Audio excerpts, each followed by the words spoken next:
अभी जो आप मेरे हाथों में क्रेडिट कार्ड देख रहे हैं, जब मैंने ये क्रेडिट कार्ड लिया था तो इसका टर्म्स एंड कंडीशन अलग था, चार्जेस अलग था, बेनिफिट अलग था।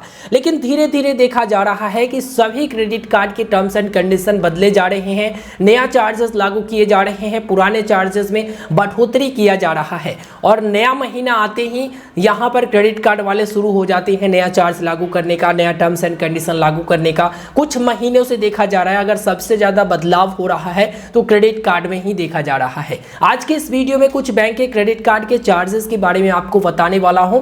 ध्यान से कुर्सी का पेटी बांध लीजिए और वीडियो को अंत तक देखिएगा ध्यान से, क्या क्या कुछ बदलाव होने वाला है। अगर आप सोकर वीडियो देख रहे हैं तो भाई ध्यान से देखिएगा, ठीक है। सबसे पहला अपडेट जो IDFC फर्स्ट बैंक के क्रेडिट कार्ड, आप सभी को मालूम होगा ज्यादातर IDFC फर्स्ट बैंक के क्रेडिट कार्ड में no joining fee, no annual fee, add on fee भी माफ करने की बात कही जाती है, no add on card fee लिया जाता है। लेकिन भाई इन्होंने रेंट पेमेंट पर चार्जेस लागू करने का फैसला लिया जो कि 3 मार्च 2023 से।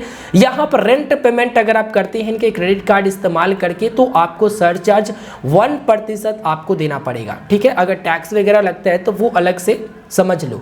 उसके बाद एक और इन्होंने बदलाव किया है। अक्सर देखा जाता है कि क्रेडिट कार्ड से आप फ्यूल स्पेंड करते हैं तो उस स्थिति में फ्यूल सरचार्ज माफ किया जाता है, 1% की फ्यूल सरचार्ज पर छूट दिया जाता है। लेकिन इन्होंने साफ कहा है 3 मार्च 2023 से 1% की फ्यूल सरचार्ज तो हम माफ करेंगे ही, लेकिन इन्होंने ट्रांजेक्शन को जोड़ दिया है। पहले 1% मिल रहा था, लेकिन इन्होंने अब कहा है कि जो ट्रांजेक्शन 200 रुपए से लेकर 5000 रुपए तक के होगा, बीच में होगा, उसी ट्रांजेक्शन पर हम 1% की फ्यूल सरचार्ज माफ करेंगे और जो टैक्सेस वगैरह लगेगा वो रिवर्स नहीं किया जाएगा। और दूसरा जो एक्सिस बैंक, कौन नहीं जानता, आजकल ज्यादातर ये चर्चे में रहते हैं क्रेडिट कार्ड को लेकर, क्योंकि सबसे ज्यादा अपडेट जो है इन्हीं की तरफ से दिया जाता है और नया चीजें इन्हीं की तरफ से सुनने को मिलता है। हालांकि और सारे बैंक है, आगे मैं बात करूंगा। यहां पर एक्सिस बैंक के बारे में देखिए। एक्सिस बैंक 5/3/2023 यानी 5 मार्च 2023 से सबसे पहले इन्होंने कहा कि 1% की रेंट पेमेंट पर सरचार्ज लेंगे, जो कैपिंग होगा पर ट्रांजेक्शन 1500 तक, 1% के अनुसार से 1500 तक हम लेंगे पर ट्रांजेक्शन। अगर टैक्सेस वगैरह लगा तो वो आपको अलग से देना पड़ेगा। उसके बाद इन्होंने कहा दूसरा नंबर में कि ए डायनेमिक करेंसी कन्वर्सन यानी DCC मार्कअप फी 1% प्लस टैक्सेस लगेगा। यानी कि इंटरनेशनल कोई मर्चेंट है, कोई कंपनी है जहां आप ट्रांजेक्शन करती हैं तो उस पर 1% की ये मार्कअप फी चार्ज लेंगे। इन्होंने ये भी कहा कि अगर बाहर की कंपनी, कोई विदेश की कंपनी इंडिया में है, उनको आप भुगतान कर रहे हैं तो उस पर भी हम DCC यानी जो डायनेमिक करेंसी कन्वर्सन फी है, मार्कअप फी है, वो हम आपसे लेंगे। एक क्रेडिट कार्ड को इन्होंने इस चीज से बाहर रखा है। उसके बाद इन्होंने तो हद कर दिया।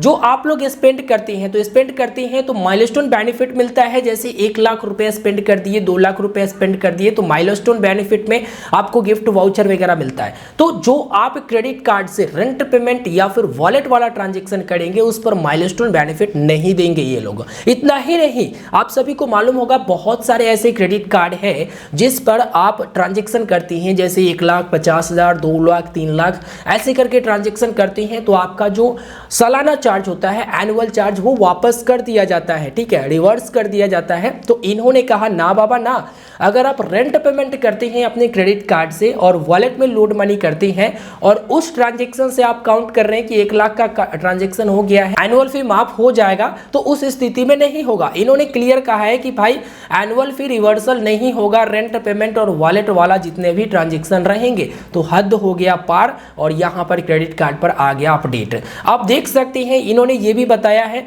इंश्योरेंस स्पेंड करते हैं, इंश्योरेंस पेमेंट, तो उस पर कोई एज रिवॉर्ड पॉइंट हम आपको नहीं देंगे। साथ ही साथ इन्होंने कहा है कि 5/3/2023 से पहले जो भी आप रिवॉर्ड वगैरह अर्न कर चुकी हैं वो अनअफेक्टेड रहेगा, उस पर कोई भी चिंता वाली बात नहीं है। स्टेट बैंक ऑफ इंडिया भी पीछे नहीं है। स्टेट बैंक ऑफ इंडिया 17 मार्च 2023 से सभी रेंट पेमेंट ट्रांजेक्शन पर चार्जेस बढ़ा दी है। अब पहले 99 रुपया प्लस टैक्सेस था, जो प्रोसेसिंग फी था, अब 199 रुपया प्लस टैक्सेस कर दिया गया है। यानी कि अब आपको 199 रुपया प्लस टैक्सेस देना पड़ेगा अगर इनके क्रेडिट कार्ड के इस्तेमाल से आप रेंट पेमेंट करती हैं तो प्रोसेसिंग फी। चलो अच्छा बात है एक यहाँ पर ये कि भाई इन्होंने जो प्रतिशत वाला है वो यहाँ पर लागू अभी नहीं किया है, हो सकता है आगे लागू किया जाए, ठीक है। आगे बढ़ते हैं तो फाई मनी अकाउंट, जो कि फेडरल बैंक के तरफ से आप सभी को मालूम होगा कि फेडरल बैंक पावरेट कर रही है, तो उन्होंने यहाँ पर 26 फरवरी 2023 से जो है कुछ चार्जेस लागू कर दिए हैं, जो कि यहाँ पर Fi account, Fi plus account और इनफाइनाइट अकाउंट और सैलरी अकाउंट, जहाँ पर आपको फ्री में डेबिट कार्ड मिलता था, लेकिन अब फिजिकल डेबिट कार्ड के लिए 199 रुपया देना पड़ेगा नॉर्मल फाई अकाउंट में। वही फिजिकल कार्ड रिप्लेसमेंट कराती हैं तो 199 रुपया सभी प्रकार के अकाउंट में। फिजिकल डेबिट कार्ड की एनुअल फी 199 रुपया आपको देना पड़ेगा, जो कि फाई अकाउंट में, बाकी फ्री किया गया है। उसके बाद फॉरेक्स मार्कअप चार्ज 2.5%, साथ ही साथ फॉरेक्स मार्कअप ये दो प्रकार के हैं, एक है नॉन क्रिप्टो ट्रांजेक्शन, दूसरा है क्रिप्टो ट्रांजेक्शन। दोनों पर बराबर ही है, लेकिन यहाँ पर दूसरे अकाउंट के लिए 0% है। उसके बाद कैश विड्रॉवल पर 200 रुपया, साथ ही साथ नॉन फाइनेंशियल ट्रांजैक्शन करते हैं तो उस पर 100 रुपया इंटरनेशनल विड्रॉवल की charge. Domestic ATM transaction decline fee, यहाँ पर इंसफिशिएंट फंड होता है तो आप फेडरल बैंक के एटीएम से इस्तेमाल करते हैं तो कोई चार्ज नहीं। बाकी अगर आप दूसरा एटीएम इस्तेमाल करते हैं तो 25 रुपया जितना बार भी इंसफिशिएंट फंड ट्रांजैक्शन फेल हो। इंटरनेशनल ट्रांजैक्शन डिक्लाइन होता है, एटीएम से कैश ट्रांजैक्शन वगैरह करते हैं, डिक्लाइन होता है तो 100 रुपया प्रति ट्रांजैक्शन आपको देना पड़ेगा, जो कि एटीएम से बात की गई है, कोई भी बैंक का एटीएम यूज करो, ठीक है। उसके बाद बताया है कि परचेज ट्रांजैक्शन डिक्लाइन फी, मतलब अगर आप कहीं परचेज कर रहे हैं और डिक्लाइन हो गया, पैसा नहीं है, तो उसमें कोई भी चार्ज नहीं लगेगा पहला 2 ट्रांजैक्शन तक। उसके बाद आपको 25 रुपया देना पड़ेगा उस महीना में अगर फिर से आप वो गलती कर रहे हैं। उसके बाद इन्होंने ये भी बताया है कि चेकबुक के लिए भाई 10 चेक लीव्स दिया जाएगा, जिसमें 100 रुपया का चार्ज किया जाएगा सिर्फ और सिर्फ फाई का नॉर्मल अकाउंट वालों के लिए, और प्लस और सैलरी और इनफाइनाइट वालों के लिए यहाँ पर 3 टाइम फ्री किया गया है, और उसके बाद 100 रुपया आगे से बताई गई है। तो ये कुछ चार्जेस है जो कि मैंने आपको बताया। साथ ही साथ यहाँ पर 0 मेंटेनेंस चार्ज, डेबिट कार्ड अगर आप 25,000 या फिर इससे ऊपर 12 महीने में इस्तेमाल कर लेते हैं इनके डेबिट कार्ड से, तो 199 रुपया माफ़ कर दिया जाएगा एनुअल चार्ज, नहीं तो आपको 199 रुपया देना पड़ेगा, ठीक है। फॉरेक्स मार्कअप चार्ज की भी बात वही है, 50,000 से ऊपर के ट्रांजैक्शन की बताई गई है बात। तो एक और बात बता दूं, देखो अभी तक तो चार्जेस सुनते आ रहे हैं और देख भी रहे हैं, अब थोड़ी सी खुशी की बात कर लेता हूं। देखो अगर आपके पास रुपे क्रेडिट कार्ड है तो रुपे के तरफ से, एनपीसीआई की तरफ से एक ऑफर निकाला गया है 10% कैशबैक वाला, ठीक है।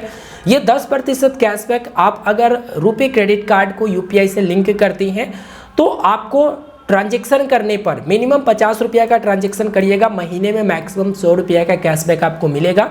ये ऑफर 31 मार्च 2023 तक है, इसके बाद समाप्त हो जाएगा। सोचा आप लोगों को याद करा दूं। प्रॉपर एक डिटेल में वीडियो भी दे चुका हूं, लिंक वीडियो के डिस्क्रिप्शन में है। उम्मीद करेंगे ये वीडियो आपको पसंद आया होगा, क्योंकि मैंने अपडेट प्रॉपर दिया है। इन सभी का अपडेट पसंद आए ना आए मुझे कुछ नहीं, बस मैंने आपको जानकारी दिया है। इसके लिए तो मैं लाइक करने बोलूँगा ही, और आप लोग वीडियो को लाइक भी करिएगा, अपने साथी दोस्तों तक भी शेयर करिएगा। धन्यवाद।